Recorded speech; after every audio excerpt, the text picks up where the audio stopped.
So, given that Valentine's Day is coming up, I decided that now would finally be a good time to get around to rewatching the 1981 Canadian classic My Bloody Valentine. Watching this while pregnant and nauseous was definitely a choice, but I'm proud to say that all of my popcorn stayed down, so that's a win.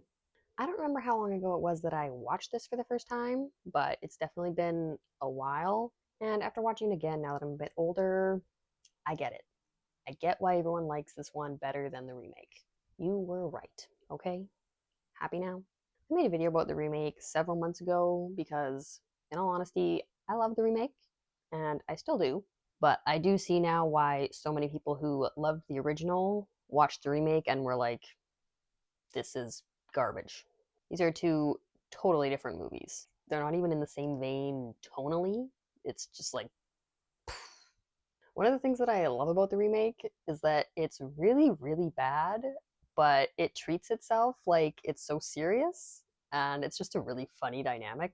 And while the original is also kind of bad, like it's good, but it's still bad, it doesn't take itself so seriously. The story is completely insane. It has some questionable acting moments. It can't be happening. It can't be happening. But it leans into the goofiness, and the result is a movie that's a lot of fun to watch, and interestingly enough, makes you care a lot more. In the remake, I don't like any of the characters, so I don't really care when they die brutally. And that's not necessarily a bad thing. In this case, it's kind of nice to not care. Then you can just be like, oh, gnarly, instead of, oh no, not him. I liked all of the characters in the original. Even if they were only introduced for a short period of time, it would come to that point where they're gonna die, and I would care.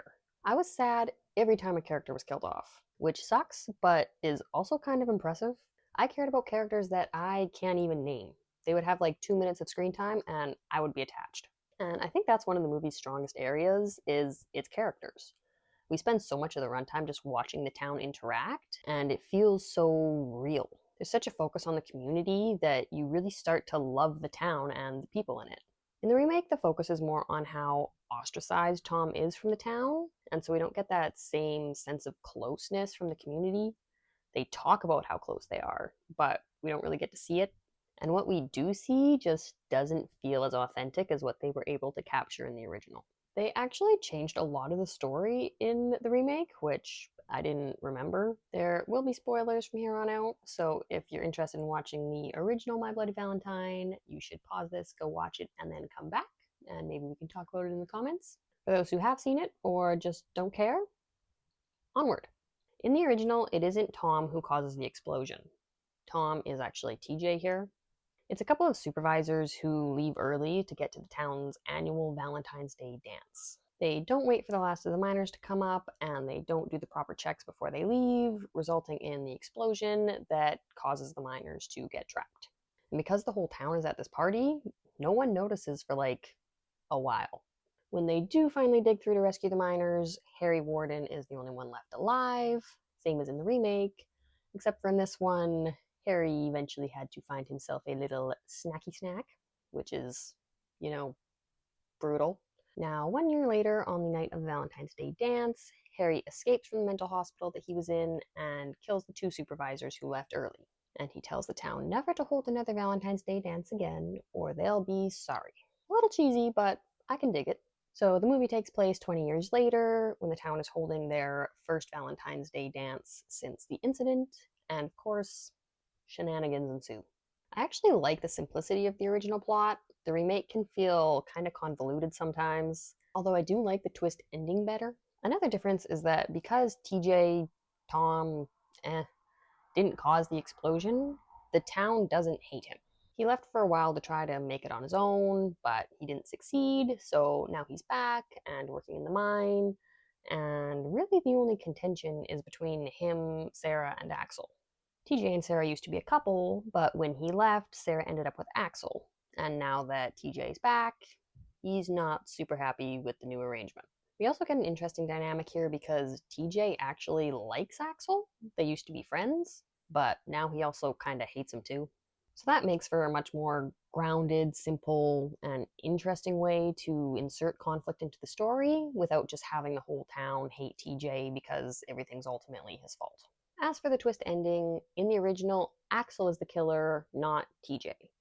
And while I don't think it necessarily matters who the killer is in regard to how effective of a twist it is, I do like the explanation that we get in the remake of Tom having the split personality, which explains how he's able to be a total psycho killer 1 minute and then completely normal and believing he's innocent the next. In the original, we get no such explanation for Axel.